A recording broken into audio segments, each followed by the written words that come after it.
नमस्ते, सदावत सले मातृभूमि। हम लोग चर्चा करने जा रहे हैं एक ऐसे विषय पर जो पिछले कई वर्षों से, मैं कहूं कि स्वतंत्रता के बाद से ये विषय बना हुआ है। कभी नेहरू ने वो आवाज़ उठाई तो कभी कांग्रेस ने वो आवाज़ उठाई, तो बहुत सारे सेकुलरवादी नेता इस बात की आवाज़ उठाते हैं कि हिंदू मंदिरों में जो चढ़ावा चढ़ता है उस चढ़ावे का क्या करना है। उस चढ़ावे को हासिल करने के लिए हिंदुस्तान में ब्राह्मणों और पुजारियों को खलनायक बनाया गया। वो खलनायक किसी न किसी रूप में ऐसा संदेश दिया गया कि ये जो पंडित हैं या जो पुजारी हैं या जो देश में पूजा पाठ करने वाले लोग हैं, ये सब देश के विलेन हैं और देश को इन्होंने सबसे ज़्यादा नुकसान दिया है। ऐसा संदेश देश में लगातार दिया जाता था। उसका कारण अब समझ में आता है। हालांकि आज से 15-20 साल पहले आम आदमी इस बात की चर्चा किया करता था और आम आदमी ये कहा करता था, नहीं बात ठीक है कि ये जो मंदिरों में चढ़ावा चढ़ता है, ये चढ़ावे का क्या होना, और खूब सारा पैसा चढ़ गया और लड्डू पंडित जी ने रख लिए और मैंने 1 किलो मिठाई चढ़ाई थी, उसमें से 4 लड्डू रख दिए और पंडित जी क्या करेंगे। ऐसे बहुत सारे विषय लोग, आम आदमी, आम जनता उस पर चर्चा करने लगी थी। मैं आपको बताऊं कि इसका नुकसान, या मैं ये कहूं कि ये सिस्टमेटिक तरीके से इसको प्लान किया गया था। आज मद्रास हाई कोर्ट ने अभी मैं कहूं कि रिसेंटली एक ऑर्डर में हिंदू मंदिरों के चढ़ावे को लेकर एक ऑर्डर किया है और उन्होंने कहा है कि हिंदू मंदिरों में जो पैसा चढ़ता है, जो चढ़ावा चढ़ता है, वो क्या सेकुलर मनी है और सेकुलर देश है, सेकुलर संविधान है। सेकुलरिज्म को ध्यान में रखते हुए ही सरकारों का पैसा फंड खर्च होता है। तो मंदिरों से क्या पैसा लिया जा सकता है? क्या वो जो धन लोग श्रद्धापूर्वक रिलीजन को चढ़ाते हैं, जो पार्टिकुलर रिलीजन के लोग अपने भगवान को चढ़ाते हैं, क्या उनके विकास के लिए इसका पैसा खर्च होना चाहिए? मैं उस जजमेंट पर आऊँगा कि और आखिर मद्रास हाई कोर्ट ने पूरा क्या जजमेंट दिया। उस जजमेंट का कोडिंग भी करूँगा, कोड भी बताऊँगा, ताकि आप लोग अगर देखना चाहें तो आसानी से देख लें। क्योंकि मैं जब भी इस प्रकार के जजमेंट की चर्चा करता हूँ तो बहुत सारे लोग कमेंट बॉक्स में लिखते हैं, सर एक जजमेंट की कॉपी दे दीजिए। भाई, मैं आपकी सैलरी नहीं लेता, मैं आपसे तनख्वाह नहीं लेता, मेरा एक शौक़ है देश को जागरूक करने का, मेरा दायित्व तो है देश को जागरूक करने का। तो जितना मैं दे देता हूं उसके बाद आप खुद भी कुछ काम कर सकते हैं। आपको मैं जजमेंट का नाम बता देता हूं, नंबर बता देता हूं, नंबर और नाम के बाद आप खोज सकते हैं। अब मैं जजमेंट भी निकाल कर आपको मेल कर दूं और आपके घर में भी वो पहुंचा दूं और आपको ले जाकर वो सब रिलीफ भी दे दूं। ये हमारे भी कुछ दायित्व हैं, देश के अलावा भी कुछ दायित्व हैं। तो मैं अपने देश के लिए 24 घंटे में से 14 से 15 घंटे निकाल कर देश को देता हूँ। 5-7 घंटे मैं अपने काम को देता हूँ ताकि मेरे बच्चों का भरण पोषण हो सके और मैं भी सशक्त हो सकूँ। इसलिए मैं जजमेंट का हवाला आपको दूंगा। आप कृपया करके मत लिखें कि इस जजमेंट की कॉपी मुझे दे दीजिए, ताकि आप पता नहीं क्या वो जजमेंट की कॉपी करके करेंगे। आप अगर एक जजमेंट डाउनलोड नहीं कर सकते तो आप जजमेंट की कॉपी लेकर कौन से तीर मारेंगे, मुझे समझ नहीं आता। खैर, मैं फिर से उसी चर्चा पर आता हूं कि हिंदू मंदिरों में जो पुजारी वर्ग है, मैं कहता हूं वो पढ़ा है, नहीं पढ़ा है, वो शास्त्र पढ़ा है, उसने पंचांग पढ़ना सीख लिया या उसने कर्मकांड करना सीख लिया। जो वो कर्मकांड करता है या करना उसने सीख लिया है, उस बात को लेकर आप कहते हैं कि वो पढ़ा लिखा नहीं है। मैं जानना चाहता हूं मौलवी कितना पढ़ा लिखा है। मैं जानना चाहता हूं कि वो जो नमाजें पढ़ता है, मैं जानना चाहता हूं भारत का पहला शिक्षा मंत्री मौलाना आज़ाद कितना पढ़ा हुआ था। ये क्या पढ़े लिखे लोग थे जिन्होंने भारत को इस्लामिक राष्ट्र बनाने के लिए पूरी शक्ति लगाई? और आज भी मुल्ला मौलवी एक किताब को जो कहता है कि आसमान से अवतरित हुई थी, उस किताब के आधार पर देश में क्या ना करे और संसार में क्या ना कर दे, उसमें 25 आयतें अगर कोई चैलेंज करता है तो उस व्यक्ति के घर जलाए जाते हैं। ये कहा जाता है कि इन 25 आयतों का मतलब एटलीस्ट समझा दो, आज की तारीख में उसकी रेलिवेंसी समझा दो, तो उसके घर में हमले हो जाते हैं। ऐसे कितने लोग पढ़े लिखे होंगे, लेकिन वो संप्रदाय इसलिए स्ट्रांग दिखता है कि उस संप्रदाय का नेतृत्व करने वाले मौलाना, मौलवी या आलिम, उन पर कोई प्रश्न खड़ा नहीं करता। वो जो बात कहते हैं उस बात को फॉलो करते हैं लोग, वो सही कहें या गलत कहें। लेकिन हमारे यहाँ सिस्टमेटिक तरीके से मंदिरों के पुजारी चूंकि मंदिर श्रद्धा का एक केंद्र है और यहाँ पर एकत्रीकरण हो सकता है। यहाँ पर किसी भी प्रकार से मंदिरों में यदि कुछ पोस्टर बैनर भी लगाए जाएं, कुछ संदेश दिए जाएं, तो श्रद्धापूर्वक लोग मानते हैं। ऐसे मंदिरों को कैसे समाप्त किया जाए, उसके लिए उसके पुजारी पर लांछन लगाना, उसके पुजारी पर सेक्स संबंधी लांछन लगाना, उसके पुजारी पर धन के गमन के लांछन लगाना और उसके पुजारी की योग्यता पर सवाल खड़े करना, ये सारे प्रश्न हिंदू समाज खड़े करता है। करवाने वाले कोई और थे, हमारे दिमाग में भर दिया गया, हमने उन पर प्रश्न खड़े किए। नतीजा निकला कि उन पुजारियों की अगली पीढ़ियां वो काम करना नहीं चाहती और वो पीढ़ियां कहीं ना कहीं व्यापार में उतरने लगती हैं। पुजारी बुढ़ा हो जाता है, धीरे धीरे करके मंदिर जीर्ण शीर्ण स्थिति में पहुंच जाता है, श्रद्धापूर्वक वहाँ चढ़ावा भी चढ़ना कम हो जाता है और धीरे धीरे अगल बगल के लोग उन ज़मीनों पर कब्जे करना शुरू कर देते हैं और मालूम पड़ा कि धीरे धीरे वहाँ मज़ारें बन गई, वहाँ पर कब्रिस्तान बन गए, वहाँ पर कुछ और बन गया, वहाँ चर्च बन गई या कुछ और ऐसे जो इंक्रोचमेंट शुरू होता है। तो कौन लड़े, क्योंकि मंदिर का पुजारी जब होता था उसको लगता था कि ये ज़मीन मेरी है, इस पर भगवान के बिहाफ पर मुझे संरक्षण करना है, तो वो लोगों को इकट्ठा करता था, वो उसकी चिंता करता था, उसके लिए वो केस लड़ता था, उस पर वो मुकदमे लड़ता था। हालांकि सुप्रीम कोर्ट ने लगातार कहा है कि मंदिरों पर जो चढ़ावा चढ़ता है उस चढ़ावे पर पुजारी का एक्सक्लूसिव राइट होता है। लेकिन हमारे यहाँ अगर मैं ये कहूँ कि एक पुजारी सुबह 3 बजे उठकर मंदिर की सफाई करता है, उसमें भगवान का भोग लगाता है, मंदिर को नहलाता, भगवान को नहलाता धुलाता है, उनके वस्त्रों की चिंता करता है और रात में 10 बजे वो शयन की आरती करके अपने घर में सोने जाता है और रात भर मंदिर की मूर्तियों की रखवाली भी करता है। वो और उसका परिवार उसी परिसर में रहता है, पूरे दिन भगवान की चिंता करता है, तो उसको क्या 1000-2000 रुपए भी डेली का उसका मेहनताना नहीं बनेगा? क्या उसका रोज़ाना मेहनताना नहीं बनता एक व्यक्ति का, जबकि पूरा परिवार उसी विषय पर लगा होता है? तो मैं कहूँ परिवार के 5, 7, 10 लोग उसी काम को करते हैं, तो उन 10 लोगों को अगर वो बाहर नौकरी करते तो क्या उनको मेहनताना नहीं मिलता? वो कितने रिच होते। लेकिन हम 1 रुपया चढ़ाते हैं, सवा रुपया चढ़ाते हैं, 5 रुपये चढ़ाते हैं, उस 5 रुपये के चढ़ावे पर हम उस पर 5 लाख प्रश्न दाबते हैं और उसकी जो पूरी की पूरी क्रेडिबिलिटी है, भगवान के प्रति श्रद्धा है, उस श्रद्धा पर ही प्रश्न खड़े कर देते हैं। परिणाम ये निकलता है कि पुजारी के अगले वंशज वो काम करना नहीं चाहते, क्योंकि सम्मान धीरे धीरे घटता जाता है। कुछ स्टेटों में इस बात पर भी काम शुरू हुआ कि इन मंदिरों पर जो चढ़ावा चढ़ता है उसको क्यों ना हिंदू हेरिटेज या हिंदू रिलीजियस एंडोमेंट फंड में जोड़ दिया जाए या कुछ अलग एक फंड बना दिया जाए। बहुत सारी चर्चाएं हुई और बहुत सारे लोगों ने ये मंदिर का ताला खोलो, उसमें सोना पड़ा हुआ है, उस सोने से स्कूल खोलिए, उस सोने से अस्पताल खोलिए, उस सोने से ये करिए वो करिए, ऐसे बहुत सारे प्रश्न खड़े किए जाते रहे। यहाँ तक कि राम मंदिर जहाँ पर प्रभु श्री राम का जन्म हुआ, उनके जन्म स्थान पर भी लोगों ने ये कहा कि यहाँ मंदिर बना देना चाहिए, यहाँ पर स्कूल बना देना चाहिए, यहाँ पर हॉस्पिटल बना देना चाहिए।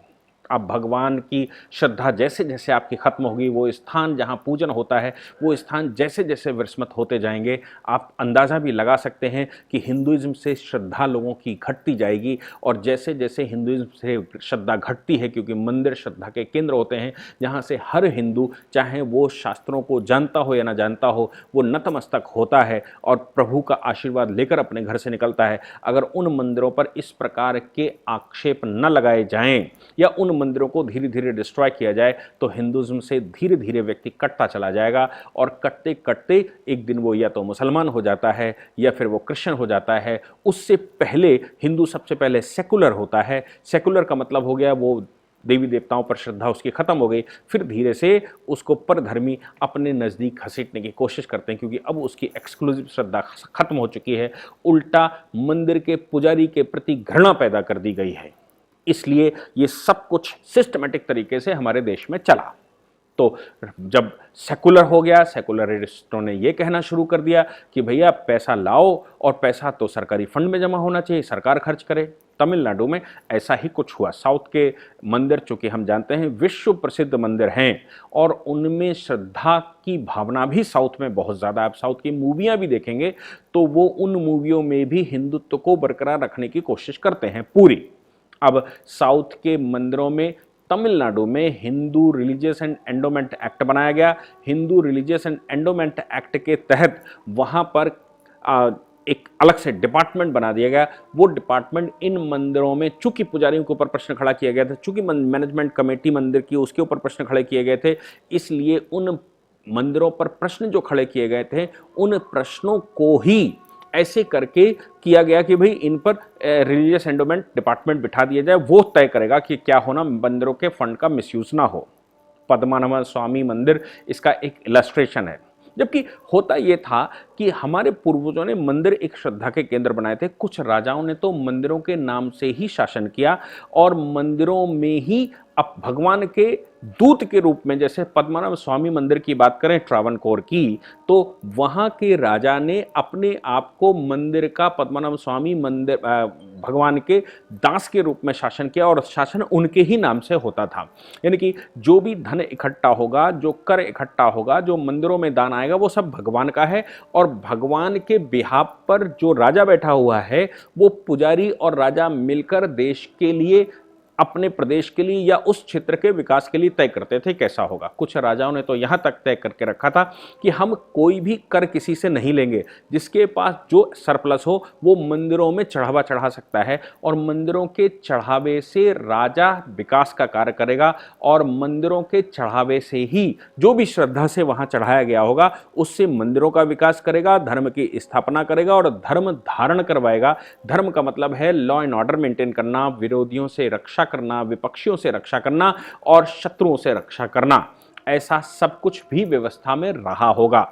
पूर्वजों ने इन मंदिरों में ऐसे खजाने या ऐसे स्टोर बनाकर रखे थे जहां पर धन चढ़ावे के रूप में आता था या जो भी राजा के पास अपनी आकूत संपदा होती थी वो मंदिरों में ही सुरक्षित रखता था, क्योंकि मंदिर श्रद्धा का केंद्र है। इसलिए आम आदमी भी अगर कोई बात फंसेगी तो इन मंदिरों की सुरक्षा करने के लिए उतर कर आएगा। तो राजा को अपनी तलवार के अलावा जनता का समर्थन भी मिलता था, इसलिए इन मंदिरों में ही धन को रखा जाता था, इन मंदिरों को ही खजाना माना जाता था, इन मंदिरों को ही राज्य का खजाना माना जाता था और इन संचित निधि में कह लूँ मानी जाती थी और इनमें से कुछ धन निकाल कर राज्य के विकास के लिए होता था। और उसमें जो मंदिर की काउंसिल है और जो राजा का अपना परिवार, परिवार से मतलब राजा की अपनी काउंसिल है, वो सब मिलकर ये तय करेंगे कि कैसे इस धन का उपयोग हो। अब ऐसे परिस्थितियां जब डेवलप करके रखी गई थी तो इन परिस्थितियों में जो विकास होना था वो हुआ। बाद में कालांतर में इन मंदिरों को ही आक्रांताओं ने पहला केंद्र माना कि इनको तोड़ना है। अगर मैं बात कहूं कि पहले जो अफगान आए या जो और दूसरे शासक, जो दूसरे लुटेरे आए, उन्होंने प्रभु राम का मंदिर पर हमला किया, उन्होंने भगवान कृष्ण के मंदिर पर हमला किया, उन्होंने 4 धाम के मंदिरों पर हमले किए ताकि उन हमलों के माध्यम से वो वहाँ से धन लूट सकें और धन लूट कर ले गए। और दूसरा, जनता की श्रद्धा की बात आती है तो जनता की श्रद्धा भी तब कमज़ोर होती है जब उनको लगता है कि मंदिर लुट गए हैं और भगवान मेरी रक्षा नहीं कर पाए। तो उसके एक नहीं दो परिणाम भी हो सकते हैं, अच्छे परिणाम भी होते थे। बनाया तो अच्छे के लिए गया था, लेकिन जनता जब पूर्ण रूप से अंधभक्त हो गई तो फिर इन मंदिरों को, सोमनाथ के मंदिर को लूटते समय जनता भगवान पर ही आश्रित थी, जबकि जनता का दायित्व था कि अपने मंदिरों की रक्षा सुरक्षा करने के लिए वो अपनी शक्ति लगाए। इन सभी बातों को ध्यान में रखते हुए अभी जब Hindu religious and endowment act बना तो एक काम जो अभी कोर्ट का मामला था, मैं उस केस का नाम आपको बता दूं। केस का नाम है TR Ramesh versus state of Tamil Nadu and others. TR Ramesh versus state of Tamil Nadu and others, writ petition number 24156/2021, यानी कि 2021 की 24,156 24,156 नंबर PIL थी, जिसमें ऑनरेबल कोर्ट ने, जहां honourable justice Sanjeev Banerjee chief justice और ऑनरेबल जस्टिस PD ऑडी केसवालू ने ऑर्डर किया है। हालांकि इस पर अभी टेम्पररी स्टे लगाया है कोर्ट ने, लेकिन कोर्ट ने बहुत सारे प्रश्न इसमें कर दिए। इस पूरे केस में सेक्शन 36, सेक्शन 66 और सेक्शन 97 पर डिस्कशन हुआ। सेक्शन 97 में एडवोकेट जनरल ने कहा कि राज्य को अधिकार है कि इन मंदिरों का यूटिलाइजेशन, इन मंदिरों के फंडों का यूटिलाइजेशन देश सुरक्षा एजुकेशन के लिए किया जा सकता है। कोर्ट ने, जो पिटिशनर था, पिटिशनर ने पूछा, हालांकि हुआ क्या था मैं पहले भी वो बता दूं कि इनमें एक ऑर्डर किया गया कि जो सरप्लस पैसा है मंदिर का, उससे एजुकेशनल इंस्टीट्यूट बनाए जाएंगे, उससे अस्पताल बनाए जाएंगे।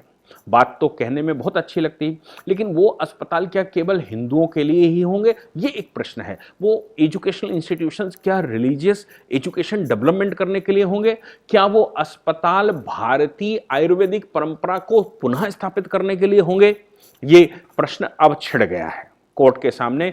पिटिशनर ने कहा कि मुझे एक बात ये बता दीजिए कि जो व्यक्ति मंदिर में चढ़ावा चढ़ाने जाता है या श्रद्धापूर्वक कुछ दान करता है, वो सेकुलर दान करता है या वो रिलीजियस माइंड से दान करता है? क्या मंदिर में चढ़ाया गया चढ़ावा सेकुलर चढ़ावा होता है, धर्मनिरपेक्ष चढ़ावा होता है, पंथ निरपेक्ष चढ़ावा होता है, या किसी पार्टिकुलर धर्म को ध्यान में रखते हुए चढ़ाया जाता है? बात ऑनरेबल चीफ जस्टिस को समझ में आई और उन्होंने एडवोकेट जनरल से पूछ लिया। उन्होंने कहा मुझे एक बात बता दीजिए कि आप इस फंड से जब ये कह रहे हैं कि मैं स्कूल का डेवलपमेंट करूंगा, आपने कुछ कॉलेजेस, 4 कॉलेज खोल के रखे इन्हीं फंडों से, तो मुझे ये बता दीजिए क्या इन कॉलेजेस में हिंदू रिलीजियस डेवलपमेंट के लिए कोई काम किया गया है? क्या शास्त्रार्थ पढ़ाने के लिए इसको बढ़ाया गया है?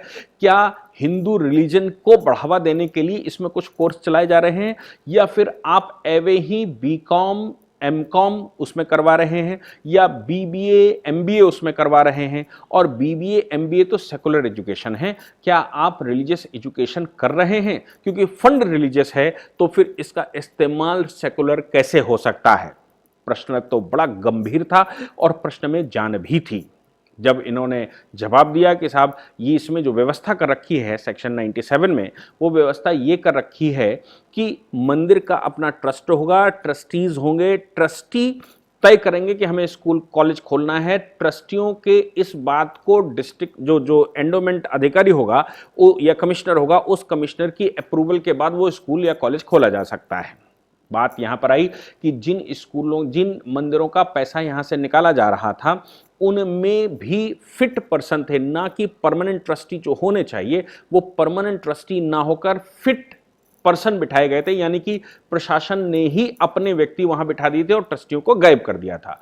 प्रशासन जब अपने व्यक्तियों को वहां पर बिठाता है तो क्या ऐसे व्यक्तियों को से अप्रूवल लेना सही है? कोर्ट ने कहा कि अगर परमानेंट ट्रस्टी नहीं है तो उनका पैसा फिट पर्सन से निकालकर, जो आपने ही बनाकर रखे हैं, उन व्यक्तियों से सलाह लेकर पैसा खर्च करना, ये कोई सही काम नहीं है, ये रिलीजियस काम नहीं है। पिटिशनर का कहना था कि जिन मंदिरों में चढ़ावा अच्छा चढ़ता है उनका पैसा अगर आप उसमें स्टेट लेवल पर एक कमिटी बनाएं और स्टेट के सभी मंदिरों को उसमें इंक्लूड करें, और जिन मंदिरों में फंड की कमी रहती है उसके मेंटेनेंस, उन मंदिरों के मेंटेनेंस के लिए जो सरप्लस पैसा किसी मंदिर का आता है उसमें क्यों नहीं खर्च करते? तो जो मंदिर में चढ़ावा नहीं चढ़ता है, जो उपेक्षित टाइप के हैं, उन मंदिरों में तो आप खर्च करते नहीं हैं, लेकिन जिन मंदिरों में चढ़ावा अच्छा चढ़ता उसका पैसा निकालकर आप कहते हैं सेकुलर कॉज के लिए खर्च होगा, उसमें स्कूल बनेगा। क्या इन स्कूलों, पिटिशनर का कहना था, क्या इन स्कूलों में मुसलमान नहीं पढ़ेगा?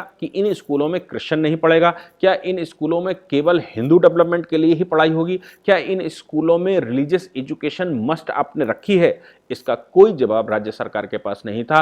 नतीजा निकला कि हाई कोर्ट ने यह कहा कि अगर आपने रिलीजियस फंड निकाला था तो उसके रिलीजियस डेवलपमेंट के लिए या रिलीजियस एजुकेशन के लिए उसको खर्च करने पर आपने विचार क्यों नहीं किया?